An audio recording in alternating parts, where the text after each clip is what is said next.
Okay, I show 6:30. Good evening, everybody. Welcome to this special meeting. Today's date is May 3rd, 2021. The time is 6:30 p.m. This will be a special meeting of the Independent School District 191 Board of Directors. I will call this meeting to order and welcome everybody. And Director Werb, will you please lead us in the Pledge of Allegiance this evening? Yep. I pledge allegiance to the flag of the United States of America and to the republic for which it stands, and one nation under God, indivisible, with liberty and justice for all. Thank you. Okay. Purpose of tonight's meeting, we just have one agenda item under our business component of the meeting, and that is to discuss some recent information we received from the MDA, Minnesota Department of Administration. It was a document we received. I'm just going to go over it. I know I had an opportunity to talk to each individual board member independently, but for the sake of level setting here and for anybody that is watching or watches later to understand, this was an advisory opinion. You can find the full document attached in board book. It's titled Advisory Opinion 21-003, and it is in reference to the open meeting laws. Open meeting laws in general are a legal requirement that anytime a quorum, in our case that would be 4 members of a public board gather, it must be classified as a meeting. Public must be notified in a fair advance, be allowed to attend and witness the proceedings. This was a clarification in reference to the COVID environment, as many like us, most boards around the state went to an entirely distance or virtual environment like we're doing today with this meeting. Then as boards returned in person, it was believed by most that we could continue to restrict public attendance at board meetings, presuming that we made access available via digital broadcast and recording and such of the meeting. We were restricting it under the actual public attendance under the auspices of COVID safety. Apparently the MDA, who has some governance in this area, has determined that that does not meet with the guidelines of the open meeting laws, and therefore have, and I'm just going to really quickly summarize the whole, the opinion, and that is simply that if you're going to meet in person, you must make available attendance for the public. Now, a note of interest that they are not very clear, and they in fact, I think admit this, that they're not clear about what that exactly means for safety purposes, attendance. So that's some of what we're going to discuss. So the purpose of tonight's meeting is for us, ISD 199 board, to discuss what this means for us.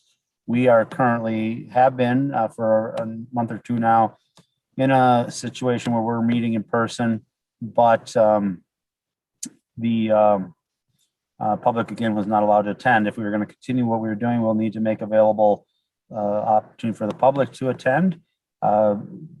I have, like I discussed with all of you previously, I'll just go over for the sake of those watching. In my book, I kind of see a handful of options. I'm open to discussing further if there's other options. One would be that we'll just call it option 1. We would continue doing what we're doing, and we would have to make available to the public. The challenge in that scenario is that we could reach a situation where we would have people wanting to attend that we do not have proper safe space to accommodate their attendance. And in which case, if we're going to talk about doing that tonight, I want to have a good conversation about what we're prepared to do in that circumstance to and be clear about what that means.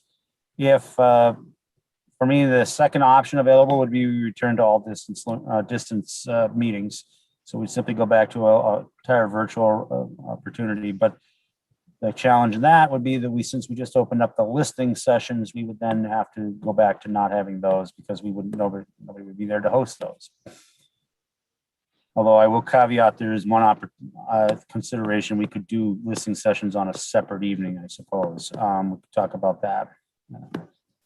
The third, I'll just call it option 3 for sake of conversation, would be that something that the MSBA and I had Minnesota School Board Association has clarified would meet with the current MDA opinion, and that would be that we would have board members in attendance at Diamond Head, but we would not have a quorum. So we could not have, in our case, more than 3 present. And we would be, and then the other 4 or more, depending on how it falls out that week, would be meeting at home, coming in virtually like this. The challenges there, well, one is I'm fairly certain myself would have to be present at every meeting. I don't consider that much of a challenge, but just to be aware of that.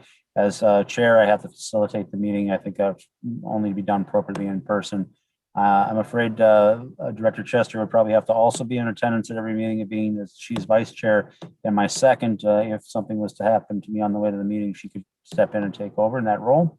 And that would leave basically just one rotating seat open for board members to pass through. That would allow us to host the listing sessions, because 2 to 3 of us would be present, and we could do that before the actual meetings. So that's where we sit. Additional information I asked from Dr. Battle was what the capacity for hosting if we were in person and we had an attendance turnout. So I'll turn it over to Dr. Battle to answer that question. As Chair Miller, directors of the board, so staff reports that we would have maximum capacity for 30 in the audience. So that would be 20 in the Savage room and 10 in the Egan room. The possibility of having capacity of audience members in the hallway is still being vetted. So there will be an issue of technology in the hallways. So in the Savage and Egan rooms, there are TVs in those rooms. It's interesting that, so them being there and watching on a video screen is somehow better than watching it at home on video, but I guess, and I don't think we want to get into, personally, I think we want to get in a circumstance where we're they're attending, but they're, only having an audio performance. That just doesn't seem like even meeting the spirit of the intention. So, but Chair Miller, with spacing, they would see us. They would be in. No, I understand that. So the dividers right, would be open. Okay. Yep. Yes. But there is some of those seats around the corner are like what used to be the $3 seats at the Dome, right? There's a post right in front of you. You can't see anything anyway, even though you're there for the game. So, all right. Well, I don't know what, I wanted to open up by just sort of setting the table. And then I'm really not needing to adhere to any kind of strict rules tonight. Let's talk through this. The purpose tonight is to come to a decision, hopefully, on how we want to proceed and do so within the guidelines and the law. So I will let anybody jump in that wishes to at this point, has some thoughts on it. I just have a question. I assume, Eric, that you and Dr. Battle have confirmed the logistics of audio and visual, and that we won't have, reverb and echoing issues with whichever option, should there be board members present at the meeting. Yeah, I don't know that it's actually been tested entirely, but I did ask Dr. Battle to confirm that with Aaron and work on that. So we'll make sure and run some dry runs through it if need be. We had a couple of hybrid meetings last year, and I don't recall that being a big issue, but maybe I'm just misremembering it. I think Abigail was out one time. She couldn't get in from home. She couldn't speak. Yeah, that was a tech True. issue. That was my device. I know. But yeah, it's the thing. I mean, and I work from home. It happens even outside of these types of meetings sometimes. Yeah. Do we have a sense? I wasn't real clear on some of the websites that I checked. Do we have a sense of what our neighboring districts are doing, like Bloomington or 196? I know 197 is having people in the audience, but I'm not sure about other districts. And it wasn't real clear on their websites. The only research I did was talk to Melanie over at the city of Burnsville. They have been in person, I think, since the fall to one degree or another. She didn't seem too concerned. And then again, she didn't have necessarily the scenarios that we might have with large attendance. I mean, the bottom line is, I think it would probably be fair to say that we all, tell me if I'm wrong, but I think it's fair to say we'd all prefer option one if we could accomplish it. I think what it is really comes down to is a risk assessment of what may happen, may never happen. And I think in my first couple of years on this board, I saw maybe a dozen folks over the whole span of time as right. I mean, attendees. I was thinking the same, that in my 2 years, most of a year of which has been doing meetings from home, but there have been very few meetings that have had more than half a dozen community members. Like, I could probably count on one hand how many meetings we've had that have had more than half a dozen or so members of the community that aren't staff, aren't reporters, that are truly there just to listen and not because it's part of their job. So again, in the category of a risk assessment, what it comes down to then is, what are we willing to accept might have to happen?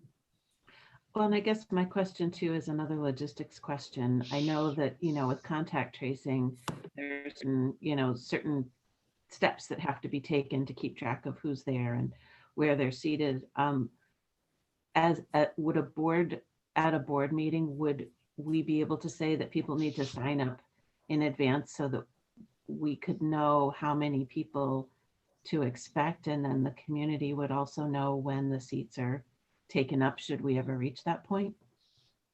See, it's when you ask a question like that I wish Jamie was on camera. Watch her head explode down there. I don't know that I just logistically, I'm not sure.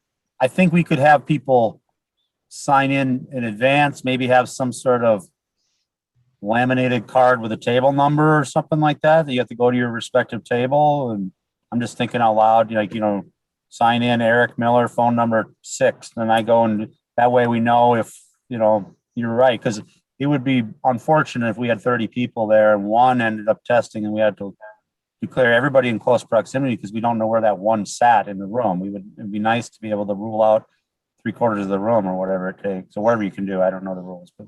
Well, and also, Miller, I could ask our lead nurse, Bernadette Bean, if we have a list of everybody in the room, the nurses do the contact tracing. They would contact everybody to see where they were sitting. Okay, yeah. Yeah, so I think I'd have to have the nurses weigh in, but if everybody signs in who was in the room, I don't know about assigning seats. That's the piece.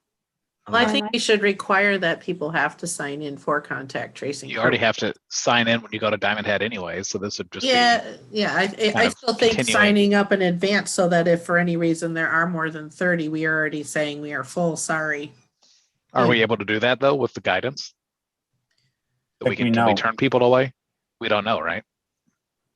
Well, no, they were very vague. So I think there's two questions there. Can we make people sign up in advance and therefore say you can't attend because you didn't sign up in advance? I don't know. I think we'd be on shaky ground on that. Can we turn people away if we have 35 show up? That's a separate question. Right. Yeah. Yes. But if we had, if there were only 2 people signed up in advance and anybody, others showed up, it would be very clear that, there is space. But I guess it's not so much from a control perspective, but an information perspective, so that people know coming in, okay, I'm the 29th person coming in, or appear to be, I may or may not get a seat. Right. And people could still view the board meeting being streamed though, right? They just won't, we would just have a seating capacity. I mean, we will always stream it. That's absolutely correct. So it's not that we're allowing only so many people in person, and we're also live streaming because you'd think because of the pandemic, there's going to be some sort of, flexibility in there. And then I quickly looked at 196. It's been variable between Zoom and in person. So they've kind of gone back and forth, and Bloomington looks like it's still virtual. So I just want to be very blunt about this. This is only going to become a challenge if we have a group of folks who are together, collectively there together to attend. And they're going to come in that circumstance anyway with a passion. They wouldn't be spending their Thursday evening coming to something if they didn't have a passion for what's going on. So we'll need to manage that. If we are reach 30 and we say, 31 on, I'm sorry, we can't host you tonight, and they refuse to leave the premise or something, then we're going to be forced to shut the meeting down. Now, this is an absolute worst case scenario. I'm not anticipating necessarily this happening, but I want to be very clear what we're willing to do if we reach that point. I want to go in. Go ahead, sorry.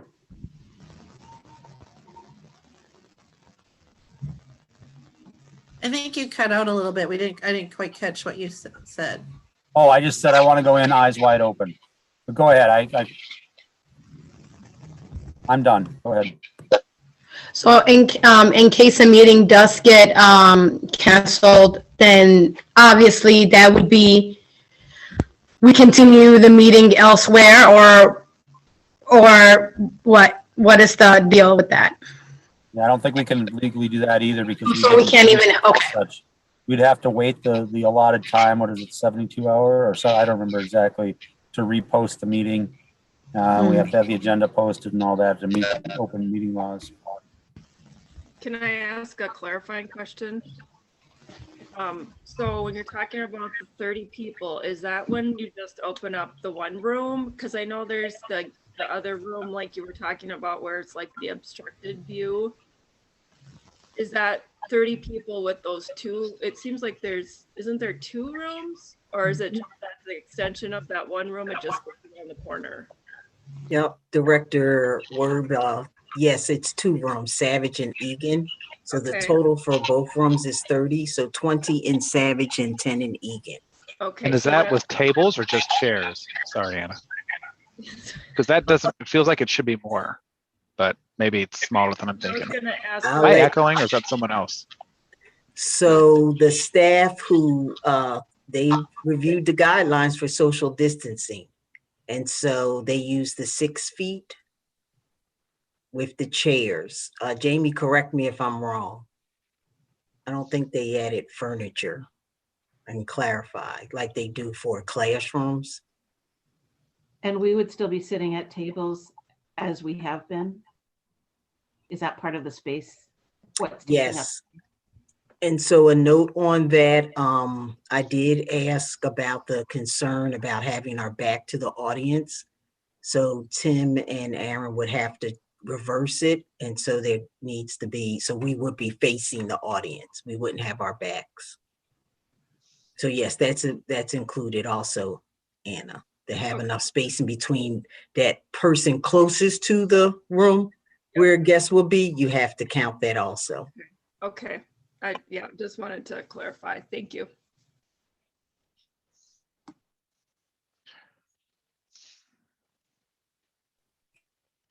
And just another point, I think sorry, I'm watching a guy get out of the car with a tactical vest on, but I think he's just going hiking. That's a little odd at the park. But anyway, the 30 we're talking about is essentially 30 seating locations. So if a father shows up with 2 small kids, they would count as one, right? Because they're sitting together in, pull 3 chairs right together because they come from the same pod, right? I can ask. So I know that's probably not unfair. Like the airline where you have to have a baby on your lap, or once they get a certain age, they get their own seat. I'm not sure about that, depending on the age of the child. But yes, I think they sit next to each other, but still they would take up a seat. So I can follow up on that piece. In history, a lot of times when we do have attendance, they're usually, a lot of times they come with a spouse or a friend or something. So, maybe half the time. But anyway, okay. And is the 30 inclusive of the board, or is it the board plus a presenter plus 30 people? 30 people in the audience, so it's not inclusive of us. We're in I that think- main room. The 30 are the two others. Once you open up the dividers that were behind me and Chair Miller, correct, Jamie? The Burnsville room seats 10. So that would be the board and their speaker. Great, thank you. So the 30 are the Savage and Egan rooms.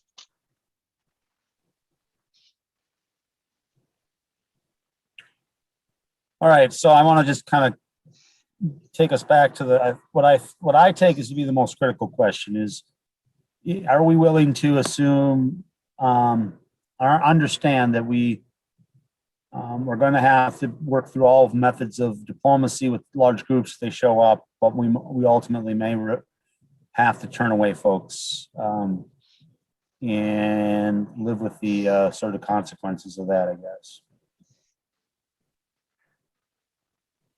That's what I'm in favor of, and I'll tell you why. We don't know when or if this pandemic is ever going to end. At some point, we have to adapt and accept the new world as it is, and that means we may have to do things differently than we've done in the past. So I think it's been over a year. It's time to have people in the audience again.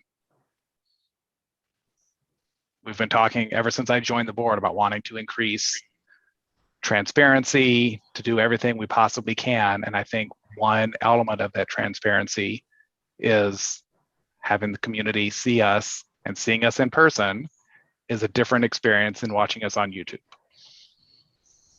And So. I know it's kind of like we hope for the best, plan for the worst. And I feel like we're kind of trying to plan for the worst. But do we really anticipate to have large groups right now? I mean, I don't. Depends on how negotiations goes. Good point. Good point. But more people are getting vaccinated every day, and those social distancing requirements are going to be changing in the next few months. We're already at 60% vaccinated in Dakota and Scott counties. 60% have gotten at least one shot, I should say. A month from now, 2 months from now, 3 months from now, that number is going to continue to go up. So are you saying you would anticipate more people showing up to the I think meeting? it's more people will be showing up several months from now, potentially, by which point the distancing requirements may be changing and more people will be vaccinated. Oh, so I think right now, I think the odds of having more than even anything even approaching 30 are relatively small, based on what I've seen in my 2 years on the board anyway.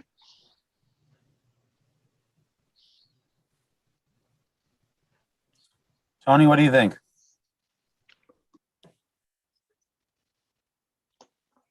Mute. Your mute button. Thought I had that on. I didn't hear the first part of.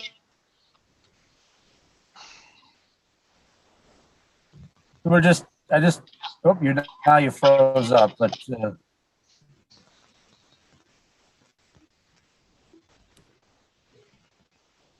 all right, we'll let Tony resolve her technical issues. How about you, Sue? How do you feel? You know, I think that over time, yes, things will change and we'll have to just adjust to, all that's happening with the pandemic. But we must say things are starting to open up, and I just don't want us to come across as if we're not being transparent with the community. As long as we are able to have the logistics and put in those safety protocols, I think it's just good to continue having those sessions there with everyone attending or who can attend.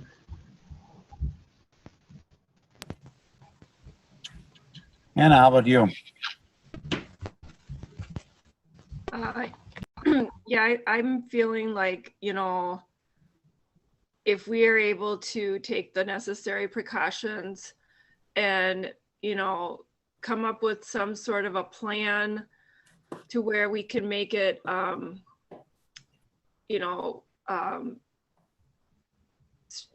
a system of, recording who's coming to the meeting, making sure maybe making it very clear to the public that because of safety reasons, right now we have these 30 spots. I think if we make that clear, and if you want to if you're wanting to have a spot and have, be in the audience, you need to come early, you need to sign up and in order to get one of those spots, because then that way people already know up front that that's how many spots are available. And if they truly want to, and maybe it wouldn't be so controversial if like somebody didn't get in, because that we make it clear to the public that we only have these 30 spots because of the safety issues we have to follow. But yes, I am for going to the in-person, continuing with in-person, so that we're trying to get back to some normalcy. And we, like you'd said, we'd already made public that we were going to have these in-person sessions. So that's my thoughts. Thank you. Tony? Oh, can you hear me now? No. Okay. Yeah, I'm in agreement with Anna, that to me, the best option would be if people could sign up ahead of time and let us know how many people are going to be there. If that isn't feasible, well, I know I guess I'm a little on the paranoid side, but I guess we, going forward, you did say we had to have the in-person meetings. And so I just think we should go ahead with it. Okay, thank you. Abigail? Yep, I'm in agreement. I think in person is the way to go. I think communication will be very important. And I just want to make sure that, there are multiple touch points for making sure that people are aware of, signing in, as Anna had pointed out, that there is a capacity limit. Of course, I don't think that would be a surprise, but I don't want to create an uncomfortable situation for anyone wishing to attend a meeting. Leslie? I agree. The only thing that I'm thinking of on the immediate horizon is that since we're approaching graduation and end of school year, we usually do, as part of our board meetings, several awards or acknowledgements that could actually already increase the size of the audience, maybe past the 30-person capacity. And so we would need to plan accordingly as to how we would want to do those awards. Yeah, we briefly talked about this in the officers meeting today. I'd be my opinion that although we are in person and open to the public for attendance, we leave available the option for any attendee, be they presenters, especially outside presenters, recipients of awards or something of that nature, to be able to come in virtually. Any pushback on that or thoughts about that? Just with any of the awards, do we do anything tangible, like physically giving an award to somebody? Because I think that's hard to do virtually. And so, and that might not be everybody we recognize as part of the awards acknowledgement, because I don't think like when we do the athletics and other activities award, where someone presents them, it was usually they came up and the student and then they like shook Dr. Battle and the chair's hand kind of thing, which they're not getting something, but I don't know if like Cosgrin, if they actually physically get a thing. Yeah, they do. Trophy, award. that maybe it's important we invite people who would have getting something tangible. Because, I don't know if that helps with like photo opportunity. I'm just thinking communications too, not that we can always, we're not going to shake hands or get maybe close pictures necessarily, but, figuring out how to do that. Yeah, to be clear, I was meaning we would extend the opportunity for the person to attend in person, but also if they don't feel comfortable with it. I don't want somebody to avoid picking up a Costco award because they just don't feel comfortable coming out into a meeting space like that. I want them the opportunity to be able to take it virtually if that's their choice. But yes, we would have to stage the people outside in the hallway. Someone would have to let them in one at a time because we can only get 10. That's the 7 of us, Dr. Battle, possibly Brian or something, whoever else. Now we're pretty close to 10, right?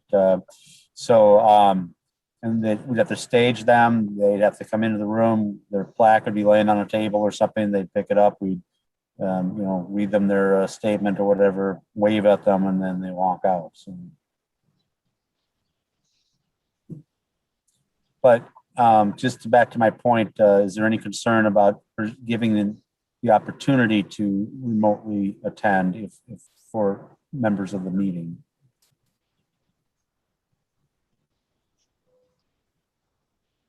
I think they should have the opportunity to attend remotely. If it's a community member, yes. I think if we're back in person as a board, then staff is in person as well with the presenting.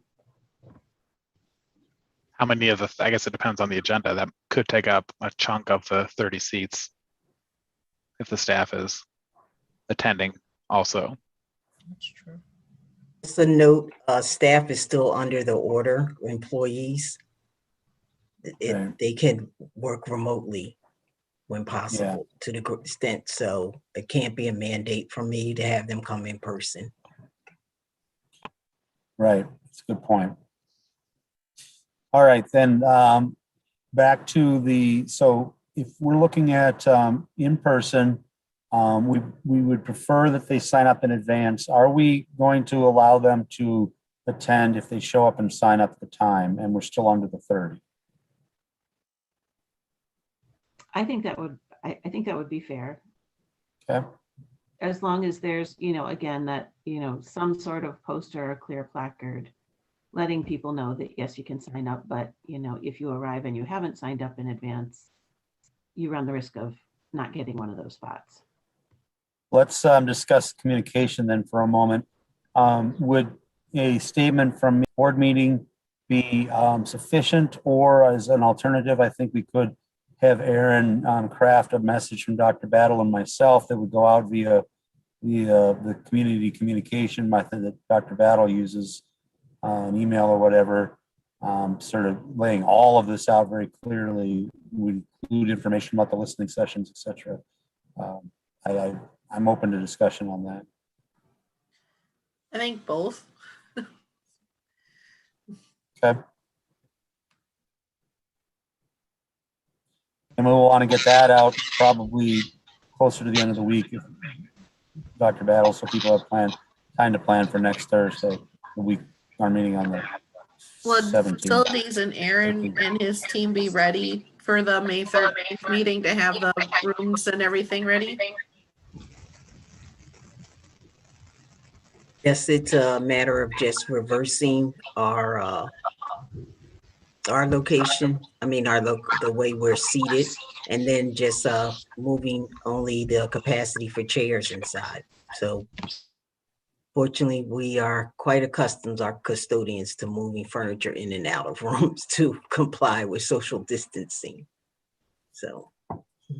And on the communications piece, Eric, I bet we could also have that same information posted on the board section of the website too, so it's there as a reference. I think the more exposure, the better. The more we are able to use different lines of communication, then at least we know we did our very best to let people know what the protocols are, how to sign up, and things like that. Completely agree with you. Yep. Okay. Any other thoughts around this topic?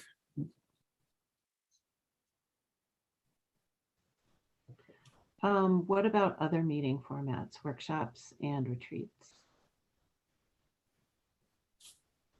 So for work, I would assume workshops and retreats would follow in the same category. You just host them at the same location, follow the same rules. Other committee meetings, I don't even know if you guys are, some of you were aware of this, but technically committee meetings are open to the public. Not technically, they are open to the public also. I don't know that we've almost ever had anybody come to those, but it does present a separate challenge in the sense that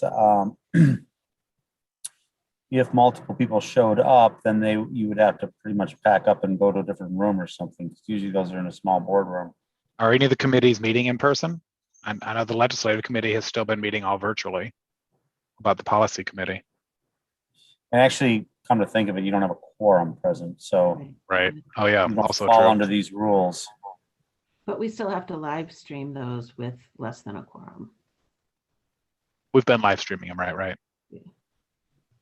I think that would be the best choice, is to continue hosting those the way we have. We're not obligated to have them in person since we don't have a quorum. So we would have them virtually and live stream them. The irony there being that we probably would have more people actually pay attention and watch them than when